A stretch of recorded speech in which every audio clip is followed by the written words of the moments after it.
বিৰিঙিছে ৰঙাকৈ দুচকু অবুজ মকলমন মাজৰ ভাৰ আজি দুবাহু সময় আহিল ঘূৰি খুচৰিছে দুৰ্নীতি প্ৰতিশু হাখন ভংগ কৰ মাতি আছে মৃত্যুৱে মায়া হৈ প্ৰত্যুত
আপোনালোকে কি কৰি আছে মোৰ পত্নী মৃতদেহ সৎকাৰ কৰিবলৈ এতিয়াও দিয়া নাই কি কৰে কৰক স্যাৰ টেনশ্যন নল'ব আপুনি কেছটো আমি সাধাৰণভাৱে লোৱা নাই অতি সোনকালে ইয়াৰ চিবিআই তদন্ত কৰিব যি কৰে সোনকালে কৰক মই ওপৰতে আছোঁ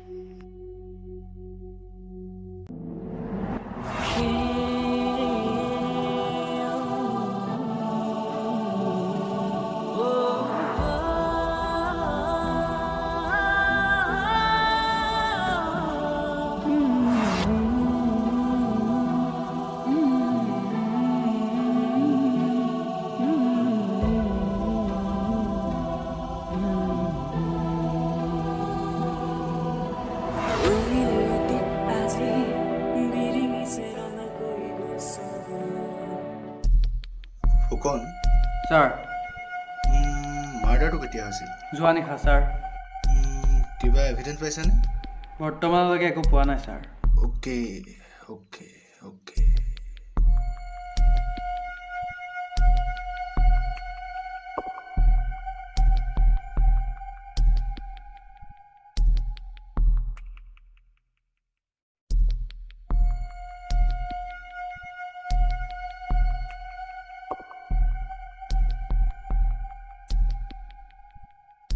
Fugon. Interesting.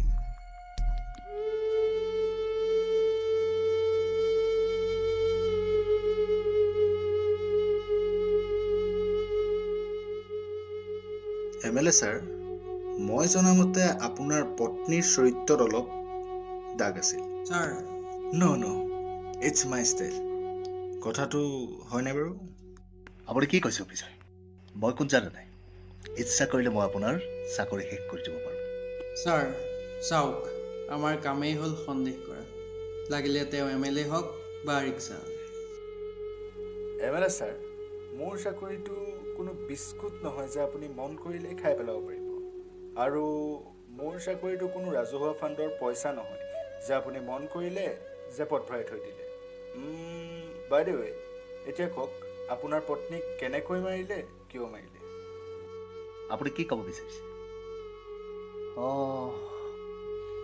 মোৰ পত্নীৰ বিষয়ে বেয়া চৰিত্ৰ আছে বুলি মই জানো আৰু সকলোৱে জানে সেইকাৰণেই যে মই তেওঁক বহুত ভাল পাইছিলোঁ ভাল পোৱাৰ কাৰণেই মই তেওঁক কোনো কথাতেই মাত মাতিব পৰা নাছিলোঁ আৰু আপুনি কি কথাত মোক হত্যাকাৰী সজাব বিচাৰিছে প্লিজ অফিচাৰ আপোনালোকে মোক পত্নীৰ প্ৰকৃত হত্যাকাৰীক বিচাৰি উলিয়াওক যি সহায় লাগে মই দিম অ'কে ছাৰ কেছটো মোৰ ওচৰলৈ আহিল যেতিয়া মই ছেটল কৰিমেই লাগিলে হত্যাকাৰী মোৰ নখৰ ফাকতে সোমাই নাথাকক কিয় তাক উলিয়াই আনিম thank you sir by the way মই এতিয়া আহোঁ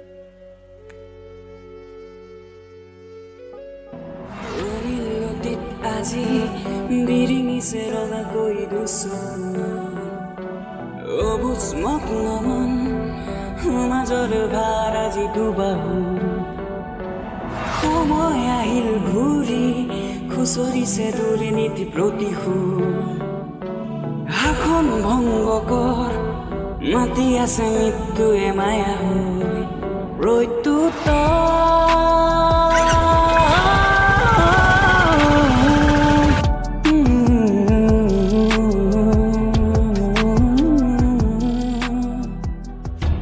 ছাৰ থেংক ইউ দেই ড্ৰপ দিয়াৰ বাবে ৱেলকাম।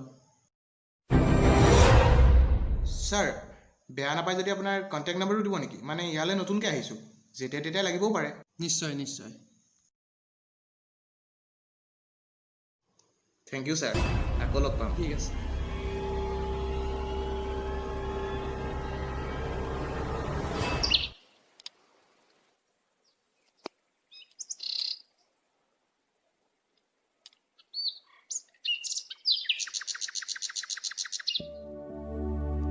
দাদা পূজা কৰিছে?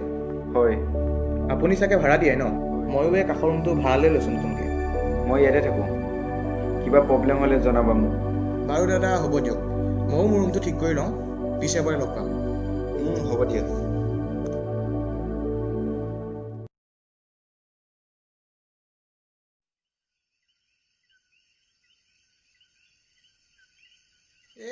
চাহপাতো নাই, কি ক'ব দাদাজনৰ মোবাইল।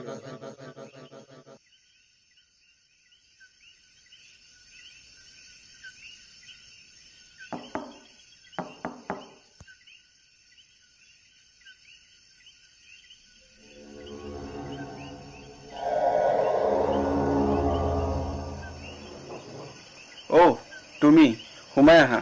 অঁ দাদা গৈছোঁ ৰ'ব।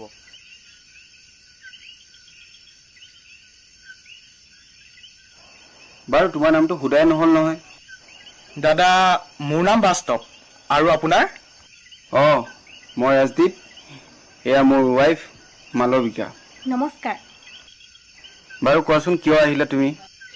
মানে চাহ বনাব লৈছিলোঁ, তাতে আজি নতুন মানে চাহপাত আনিবও পাহৰিলোঁ। ভাবিলোঁ আপোনাৰ পৰা কেইটামান নিওঁ। নালাগে, আমাৰ ৰুমলৈ প্ৰথম আহিছা, ইয়াতে চাহকাপ খাই লোৱা। মালবিকা এক অলপ চাহপাত দি দিয়া যোৱা। অঁ ৰ'বা ৰ'বা।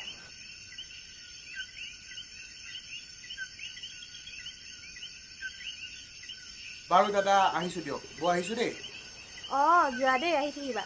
বাৰু দিয়ক।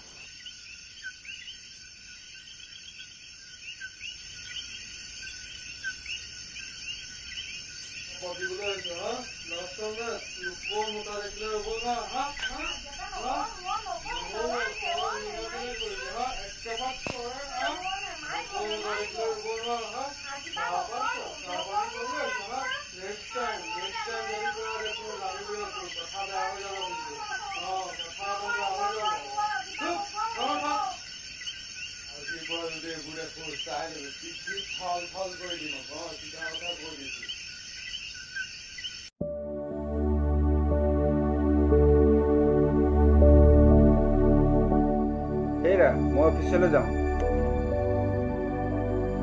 অ'কে, আহোঁতে কিন্তু পাচলি দুটামান লৈ আহিবা। ঠিক আছে। Bye bye. কণ ছাৰ এইটো অসমত মোৰ প্ৰথম কেছ, আৰু অসমৰ বাহিৰত যিখিনি কেছ লৈছোঁ চবতে মই ছাকচেছ হৈছোঁ। আৰু যদি মই নিজৰ ঠাই কেছটো ভালকৈ ছেটল কৰিব নোৱাৰোঁ বৰ বদনাম হ'ব। হয় ছাৰ, বাকী তুমি কেছটো কিবা তথ্য পাতি পাইছানে? ইনভেষ্টিগেশ্যন চলি আছে, কিন্তু ইয়াৰ একো প্ৰুফ পোৱা নাই। আচ্ছা ফুকন, তুমি এটা কাম কৰিবা, ওচৰে পাঁজৰে যিখিনি ক্ৰিমিনেল আছে চবৰে নাম লিখি মোক ফাইলটো জমা দিবা, ঠিক আছে? মই দত্তক কৈছোঁ ছাৰ।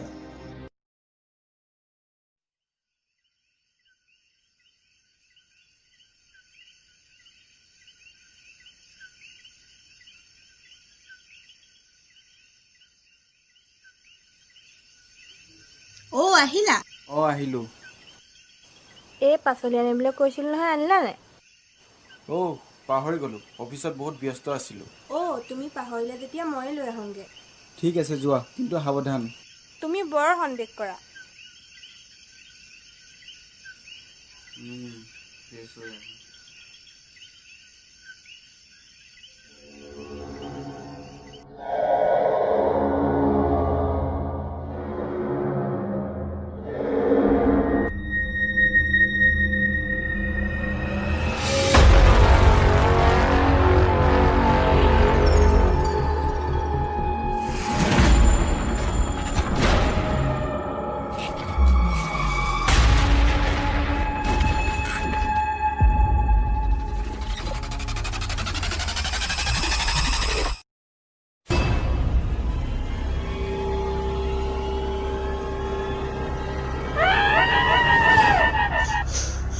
বাইদেউ কি হ'ল?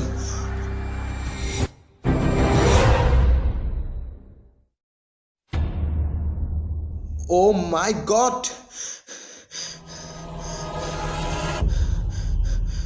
Hello' police station? বাইদেউ আপুনি বজাৰ যোৱাৰ আগত আপোনাৰ ঘৰত কোনোবা আছিল নেকি? নাই নাই কোনো নাছিল মই চিঞৰাতহে বাস্তৱ আহিছিল বাস্তৱ মানে কোন ক'ত থাকে ছাৰ মই বাস্তৱ মই আপোনাৰ এই কাষৰ ৰুমতে থাকোঁ নতুন ভাড়া দিয়া আচ্ছা বাৰু ফুকন ডেড বডিটো পষ্টমৰ্টমৰ কাৰণে পঠোৱা হ'লনে হয় ছাৰ পঠোৱা হ'ল ৰিপৰ্ট আহি আছে কিন্তু ছাৰ আপুনি স্পটটো এবাৰ চাই লোৱা হ'লে ভাল আছিল অ'কে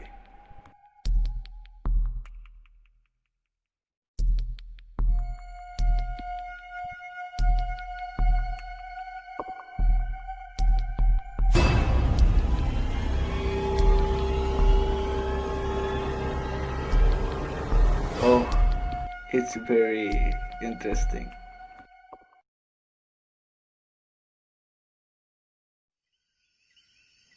ছাৰ কেছটো বৰ ক্ৰিটিকেল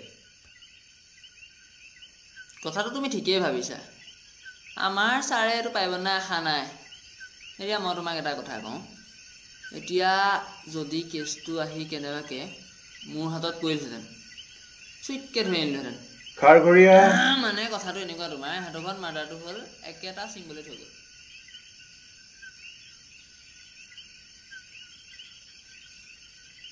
খাৰঘৰীয়া ছাৰ কি বোলা পেনটো দিয়া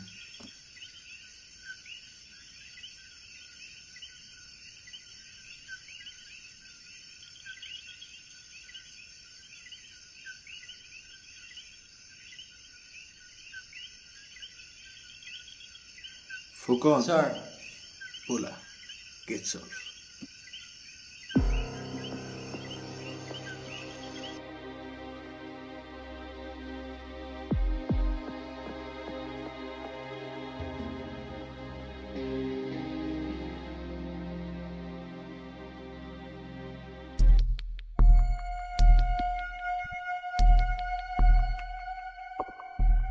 ক তই কিয় মাৰিলি MLA ঘৈণীয়েক আৰু ৰাজক কিয় মাৰিলি আপুনি কেনেকৈ জানিলে পুলিচৰ চকুত ধূলি মাৰি খাই যাম বুলি নাভাবিবি ছাৰ ইয়াৰ মুখখন চাবলৈ মোৰ মনটো আছিলে এতিয়া মেইন কথা মই তোৰ বিষয়ে কেনেকৈ জানিলোঁ সেইদিনা যেতিয়া মই তোৰ ৰুমত ইনভেষ্টিগেশ্যন কৰিবলৈ গৈছিলোঁ তেতিয়া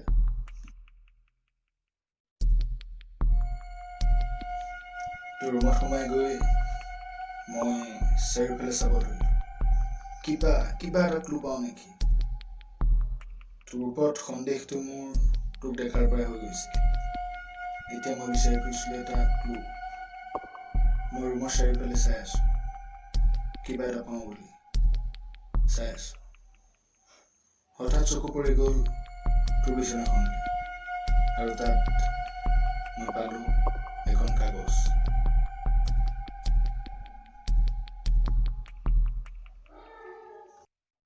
তোৰ ৰুমত পোৱা ফটোখন MLAৰ ঘৰত পোৱা ফটো আৰু ৰাজদীপৰ ঘৰত পোৱা ফটোৰ সৈতে একেই সেই ফটোখনে তোক ধৰা পেলোৱাত একদম সহজ কৰি দিলে আৰু ৰাজকেল তই কি ভাবিছ হা আমি ইয়াত এনেই বহি আছোঁ মাৰ্ডাৰৰ ওপৰত মাৰ্ডাৰ কৰি যাবি আমি চাই থাকিম ব্লাডি ৰাজকেল চাল্লা কিয় মাৰিলি ক আৰে ক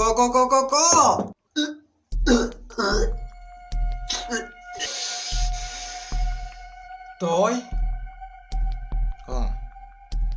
মই মাৰিলোঁ সিহঁতবোৰৰ নিচিনা মানুহ এই সমাজত জীয়াই থকাৰ কোনো অধিকাৰ নাই ছাৰ আৰে আইনখন তোৰ কি হাতত আছে ভাবিছ নেকি চালা কুকুৰ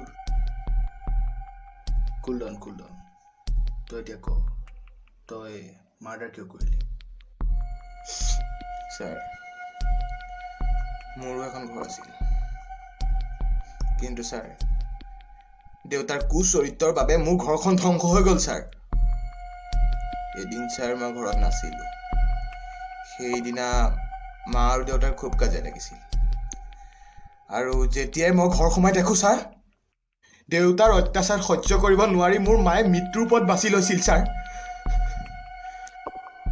আৰু মই ছাৰ তেতিয়াই ভাবি ললো এটা পৰিয়ালৰ যদি এজন সদস্যই পৰিয়ালটো ধ্বংস কৰিব বিচাৰে ন ছাৰ তাক মই মাৰি পেলাম য়েছ ছাৰ MLA ঘৈণীয়েকৰ চৰিত্ৰ বেয়া আছিল সেইটো কাৰণে তাইক মাৰি পেলালি আৰু নেক্সট ৰাজদ্বীপে ঘৈণীয়েকক অত্যাচাৰ কৰিছিল সেইটো কাৰণে তাকো মাৰি পেলালি Am I right?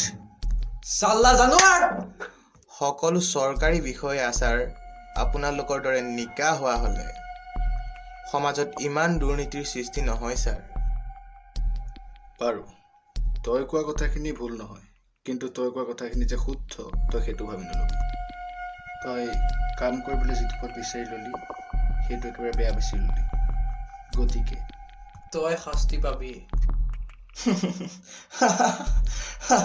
I am Ravi sir. तू तो